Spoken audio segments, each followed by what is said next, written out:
sometimes in history. You do not ask why, but you ask why. Wait, no, that metaphor saying whatever I was trying to do completely fell apart. Listen, we have to go to Belgium. It's important we discuss Belgium for a second. Belgium is Belgium. Here's Belgium. Say hi, Belgium. And they made this! What is that, you ask?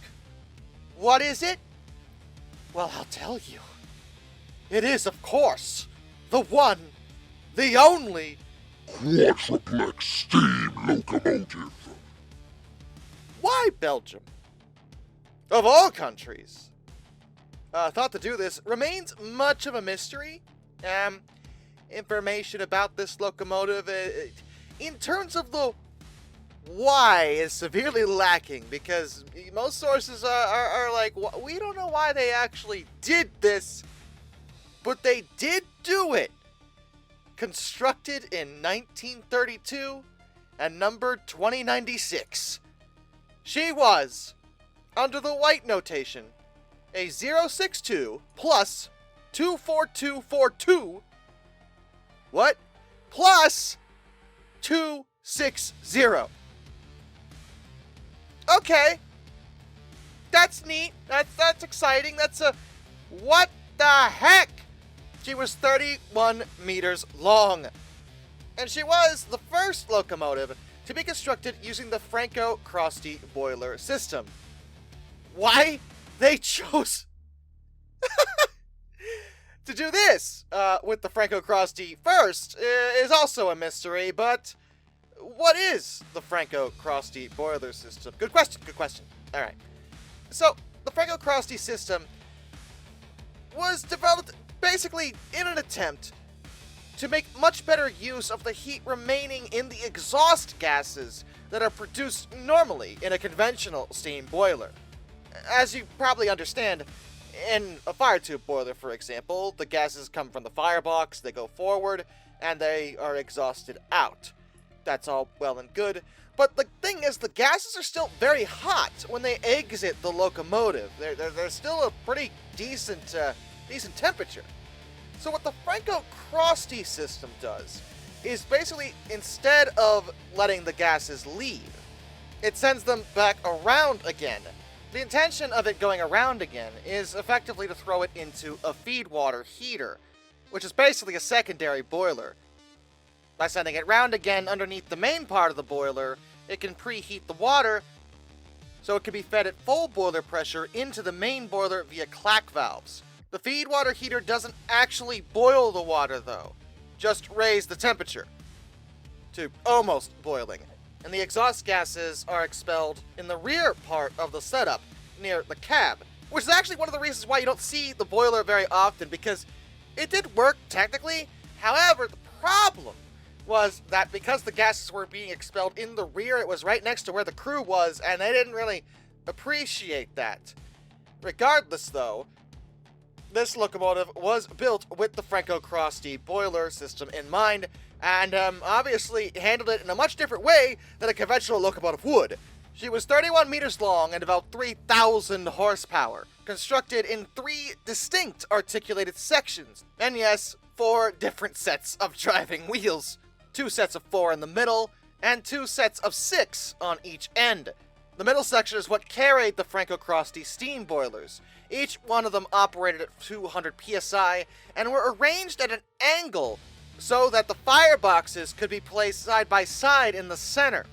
The end units carried the Franco-Crosty flue gas preheater system, and because they were worried about leaks drawing in outside air with how weird this setup was, they used spherical connections with labyrinth seals to try to mitigate this. The water tanks were also in the end sections, not in the center, and every single set of drivers on this thing used single expansion cylinders. Nothing too complex there because this was already ridiculous. The total weight of this thing was about 230 tons, with that adhesion weight being 164 tons. Inside the middle section are where the cabs were as well. There were 2 of them, one at each side, and were effectively identical, just facing a different direction and used for whichever direction they were going. Because, technically this engine, despite its gargantuan size, only needed a single driver, and the driver would be occupying one of the two cabs depending on what direction they were going. However, the engine did require two firemen at all times, because there were two separate boilers, and there would be at least one fireman in each of the cabs during normal operation. As a result of this confusing setup, it meant that while one of the firemen could very easily communicate with the driver because they were occupying the same space, the other firemen would only be able to use audible signals because they couldn't even see him. They were blocked from view, so hand signals were out of the question too. She was constructed for the National Railway Company of Belgium by the Ateliers Metallurgics, I think is how you say that. Tubies.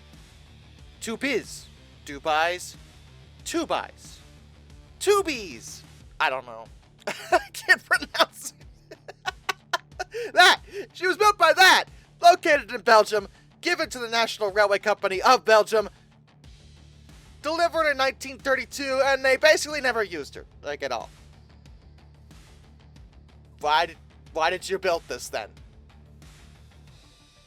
We don't really know. The reason for it is somewhat of a mystery, but they likely struggled to find a place to use her, because during testing, because they did test her, it was discovered that she was so unreasonably powerful that she easily snapped the chain couplers they used back then. She couldn't pull anything. Well, I'm sorry, scratch that. She could pull a lot of things, but not without breaking something. She was too strong. And it's easy to see why. I mean, she was a quadruplex. And based on everyone's estimations, literally everyone agrees on this point, her ability would well exceed far and away the needs of the Belgian state railways at the time. They couldn't use her for passenger service because she actually couldn't go very fast, reaching a top speed of 37 miles per hour, which, to be fair, does mean she was much faster than the triplexes we made over here in America, probably because she had two boilers as opposed to their one, but using her for freight was out of the question because she kept breaking the stupid couplers. She was also so long that while she never struggled to negotiate curves, the articulation was real good, and she could go around pretty much any corners. That wasn't the problem, but stabling her was. There was no place to put her because she took up so much room.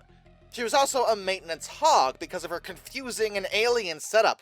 The Franco-Crosti system was new, it didn't work quite the same as everything else, and even in that vein, she was a weird one. So keeping her up and running was a pain in the butt and very expensive, and even in operation she was very expensive because she needed two firemen. You had to pay an extra person to work on her because she literally needed it. She had two boilers! She was exhibited at the 1935 Brussels World's Fair, which, great, awesome. I mean, she was really cool, but she was officially retired shortly after. As cool as she was, and the fact that she did technically function, which is highly impressive given her perplexing characteristics, at the end of the day, she was just too much. Way too much. Well beyond what they actually needed in a locomotive. Well, I've often pointed out that it's really nice to have some unspeakable power around on a railroad, to help out. Belgium did not need this. They just didn't. But she wasn't scrapped immediately. She sat around for quite a while and into World War II.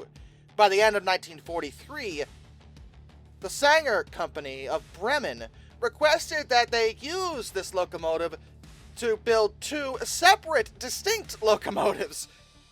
Because she was so long, she was basically two locomotives. Though they didn't use her original boilers. They gave this new pair of twins two brand new boilers, but still used the preheater sections, resulting in two, again, very odd-looking engines that were actually tank engines, 062 plus two 62Ts. These engines would be sent over to Germany in the summer of 1944. They would have been there sooner, but their cylinders were sabotaged, likely by the Belgian resistance, because World War II, the Belgians weren't really happy about the whole getting conquered thing. And the engines were worked at Kiel by the Deutsche Werft, a German naval constructor. For a time until they lost the war, and fell into the hands of the Soviets in May of 1945. The Soviets still used them for a time and renumbered them to 0601 and 0602. While it's unknown exactly what became of them, they were likely both scrapped, that's presumed, and 0602 was still at work as late as 1955, but her trail goes cold after that, so she likely didn't last much longer. And that's pretty much the whole story of the ridiculous Quadruplex, but not quite! Because the Soviets were intrigued by the technology, and were aware of what the Belgians had done, and had these two twins that used to be a single locomotive in their possession, and they did make plans to make, well, not a quadruplex. They were gonna make a 2442 plus 2882 plus 2442. A hexaplex! That was the Soviets' plan. That's what they thought. They were like, this is a great idea, but let's make it even bigger. Okay. That's great. That's a wonderful thought. Also, no. No, this never got built at all. It was decided that, yeah, actually, no, we don't need that. That seems a little extreme, and no one really attempted anything like that before or since. It was a very unique case. Other engines did take advantage of the Franco-Crosti system, or try. Doubtless some of you are aware of the small group of 9Fs that were built with the Franco-Crosti boilers, and everyone hated them, so they were changed to not. And there were a couple of others, but this was the only one that really stands out to a significant degree, because what the heck, Belgium? Why would you do that? And based off of all available information, I don't think even they knew. I guarantee this was the result of someone getting really drunk, or a group of people getting really drunk, probably, and one dude being like, dude, I dare you to build a quadruplex. And the other guy was like, bet. And then he went and built it. So hey, you can't say they didn't try.